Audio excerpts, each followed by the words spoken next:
തൃശൂർ കുന്നംകുളത്ത് കാറിൽ സഞ്ചരിക്കുന്നതിനിടെ 55-കാരന് സൂര്യാതപമേറ്റു. കടപ്പുറം അഴിമുഖം സ്വദേശി മധുവിനാണ് സൂര്യാതപമേറ്റത്.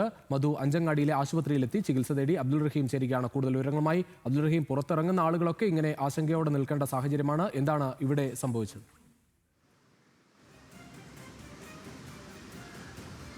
രുചീഷ്, രാവിലെ നമ്മൾ പറഞ്ഞിരുന്നതാണ് തൃശ്ശൂരിലെ അതികഠിനമായ ചൂടാണ്. 39 ഡിഗ്രി സെൽഷ്യസിന് മുകളിലാണ് നിലവിലെ താപനില. കൂടാതെ 40 ഡിഗ്രി സെൽഷ്യസിന് മുകളിൽ തൃശ്ശൂരിലെ ചൂട് ഉയരാൻ സാധ്യതയുണ്ട് എന്ന മുന്നറിയിപ്പും ഉണ്ടായിരുന്നു. അതിലിപ്പോൾ ഒരാൾക്ക് സൂര്യാതപം ഏറ്റിരിക്കുന്നു എന്ന വാർത്തയാണ് പുറത്തു വരുന്നത്. കുന്നംകുളം കടപ്പുറം അഴിമുഖം സ്വദേശിയായിട്ടുള്ള മധുവിനാണ് സൂര്യാതപമേറ്റത്. അദ്ദേഹം രാവിലെ കാറിൽ സഞ്ചരിക്കുകയായിരുന്നു. രാവിലെ ആയതുകൊണ്ട് തന്നെ കാറിൻ്റെ പ്രവർത്തിപ്പിച്ചിരുന്നില്ല. ഗ്ലാസുകൾ തുറന്നിട്ടാണ് അദ്ദേഹം വാഹനത്തിൽ യാത്ര ചെയ്തിരുന്നത്. ആ സമയത്ത് വെയിലേറ്റിരുന്നു.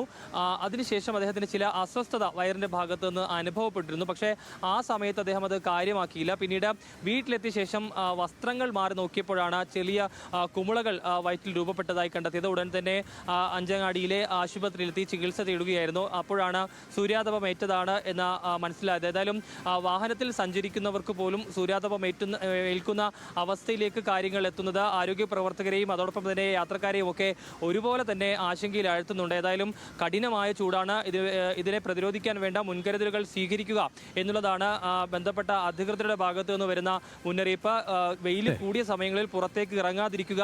പുറത്തേക്ക് ഇറങ്ങുന്നവരാണെങ്കിൽ അല്ലെങ്കിൽ ജോലിയിൽ ഏർപ്പെടുന്നവരാണെങ്കിൽ കൃത്യമായ മുൻകരുതലുകൾ സ്വീകരിക്കണം എന്നുള്ളതും അതോടൊപ്പം തന്നെ വെള്ളം ധാരാളം കുടിക്കണം എന്ന തരത്തിലുള്ള നിർദ്ദേശങ്ങളും പുറത്തു വന്നിട്ടുണ്ട്. ഏതായാലും ചൂടിനെ ചെറുക്കാൻ അല്ലെങ്കിൽ സൂര്യാതപം പോലെയുള്ള കാര്യങ്ങളെ ചെറുക്കാൻ നമ്മൾ സ്വയം അത്തരത്തിലുള്ള സുരക്ഷാ ക്രമീകരണങ്ങൾ ഒരുക്കണം എന്നുള്ളത് തന്നെയാണ് അധികൃതർ നൽകുന്ന നിർദ്ദേശങ്ങൾ.